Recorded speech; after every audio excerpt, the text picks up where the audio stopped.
اذان کا ثواب بہت زیادہ ہے، اور جو لوگ مؤذن ہیں، جو لوگ اذان دیتے ہیں،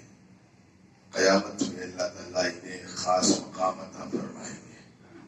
ان کی گردنیں بڑی بلند ہوں گی، ایک شرف کی چیز ہوگی اور بہت دور سے پہچانے جائیں گے۔ ثواب بھی بہت ہے کہ ہماری اذان پر جتنے لوگ نماز پڑھنے آئے ان سب کا ثواب مؤذن کے حصے میں آتا ہے۔ اب جب اتنا ثواب بتایا گیا تو ہر انسان یہ چاہے گا کہ وہ اذان دے، اور یہ ناممکن ہے، ہر شخص تو اذان دے نہیں سکتا۔ بھی آپ حضرات ماشاءاللہ اتنا مجمع ہے،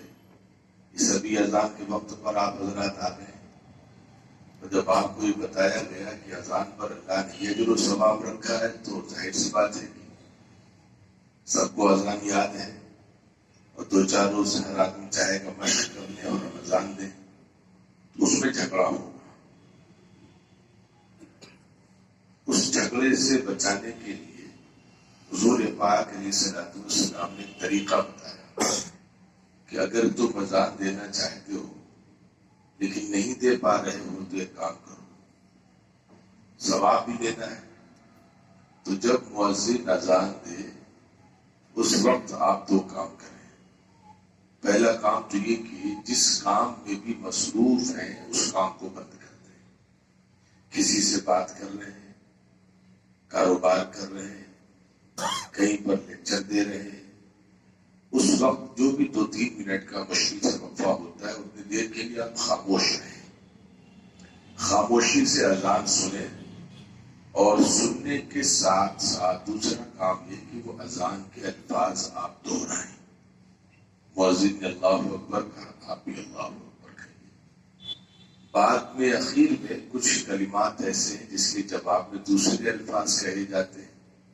وہ نہ یاد ہوں تو وہی الفاظ دہرا دیجیے۔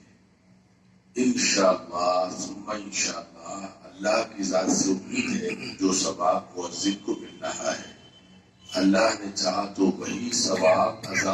اذان کے جواب دینے والوں کو بھی حاصل ہو جائے گا۔ تو مجھے آج محسوس ہوا کہ میں بیٹھ کے کسی کے دل میں تو نہیں جھانک سکتا، مجھے محسوس ہوا کہ لوگ غالباً ابھی اس کے اجر و ثواب سے شاید واقف نہیں ہیں، تو میں نے اسی لیے پہلے سوچا کہ اس مضمون کو آپ کی خدمت میں واضح کر دوں۔ ہمارے یہاں مدرسوں میں سارے کام اگر کسی کا خطاب بھی چل رہا ہے تو اسے بند کر دیا جاتا ہے، الا یہ کہ جو بچے حفظ کے درجے میں پڑھتے ہیں بعض علماء کے یہاں اس کی اجازت ہے کہ وہ، جو کہ قرآن مجید کو یاد کرنا سنانا ایک بڑا ذمہ داری والا کام ہے، تو اس کی تو بعض علماء نے اجازت دی ہے، ورنہ جب اذان ہو تو کسی کام کی اجازت نہیں ہے۔ ہم جہاں بھی ہوں، گھر میں ہوں، بازار میں ہوں، اگر اذان کے الفاظ ہماری زبان ہمارے کان پر آ گئے تو جواب دینا لازم ہے۔ اس میں ایک مسئلے کی بات بتلا دوں۔ مسئلے کی بات صرف یہ ہے کہ اگر اتفاقاً آپ کسی ایسے علاقے میں آباد ہیں جہاں اللہ کا فضل ہے کہ مسجدیں بہت ہیں،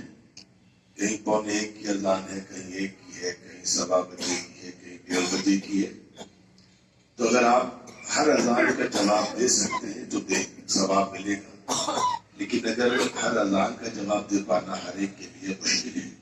کاروباری آدمی ہر 15 منٹ میں تھوڑی دیر کے لیے کیسے کام دھام روکے گا،